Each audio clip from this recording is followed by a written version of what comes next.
adventure seekers, welcome back to Nerdgasmic Adventures. Today, we're reviewing what it's like to drive in Japan.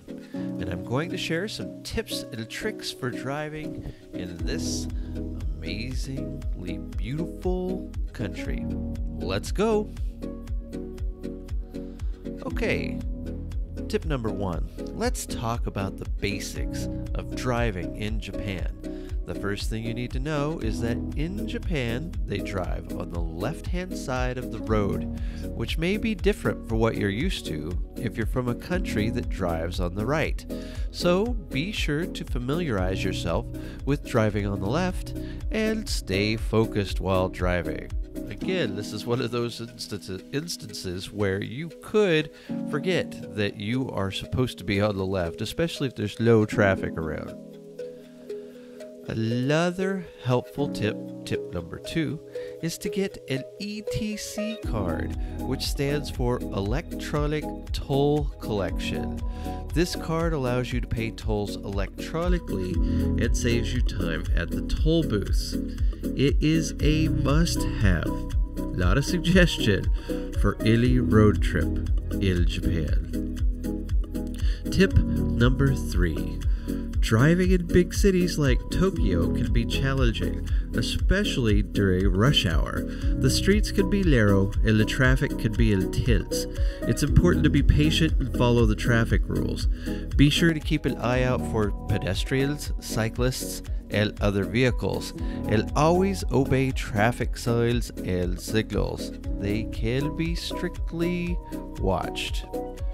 Parking can also be tricky in Japan, as parking spaces can be small and limited. It's important to be careful and park properly. Some parking lots even have automated systems where you have to park your car using a remote control. So, be prepared for that. Oh, and one more thing. Japan has strict environmental regulations, and many cities have no idling policies, which means you can't keep your engine running while parked. So remember to turn off your engine to avoid getting fined. Alright, let's talk about driving in the countryside, which can be a real treat. The countryside in Japan is breathtaking, with winding roads that take you through lush mountains and picturesque villages. But be careful, as these roads can be narrow and winding, so take your time and drive cautiously. If you're planning to explore the countryside, it's a good idea to stay at a traditional Japanese inn or ryokan along the way. They usually have free parking and offer a unique cultural experience with traditional meals, hot spring baths, and cozy tatami rooms. It's a perfect way to immerse yourself in the local culture. Speaking of local culture, Japan is famous for its delicious snacks. Don't forget to stop by a rest stop or Michi no Iki along the way. Probably butchered that. Where you can try some of the local specialties. It's a great way to fuel up and try some new flavors, of which there are many in Japan.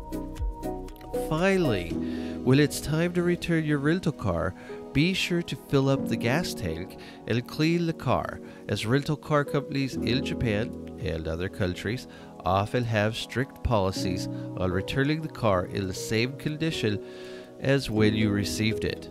Also, be sure to return the car on time, as late returns can result in additional charges. So, there you have it, fellow adventurers. Driving in Japan can be an amazing experience, but it's important to be mindful of the rules. Be patient and drive cautiously. Remember to familiarize yourself with driving on the left, get an ETC card for tolls, be mindful of parking regulations, and enjoy the stunning scenery and local snacks along the way. I hope these tips and tricks help you have a smooth and enjoyable road trip in Super Mario Land. Thank you for joining us on this nerdgasmic adventure. If you enjoyed this video, be sure to give it a thumbs up and subscribe to our channel for more travel tips and adventures.